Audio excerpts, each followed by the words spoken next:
Буквално ова е толку комплексно прашање на кое што треба да работиме и ние наставниците, не би кажала, значи голем процент зависи од нас.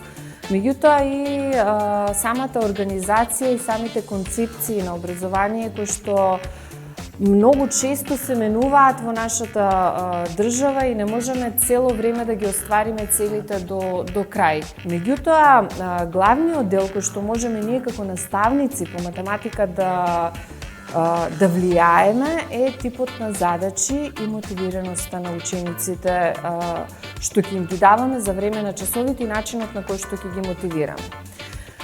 ПИСА имаат вметнато во последно време задачи кои што не се шаблонски, не се задачи што шаблонски треба да се решаваат, туку задачи во кои што треба да се вметнат иновациите и начинот и пристапот децата да се учат да размислуваат на нерутински начин, на сосема подруг начин.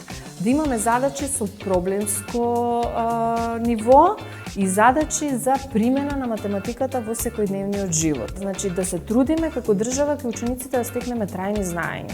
Знаења кои што не само што ќе се трајни, туку и ќе бидат применливи.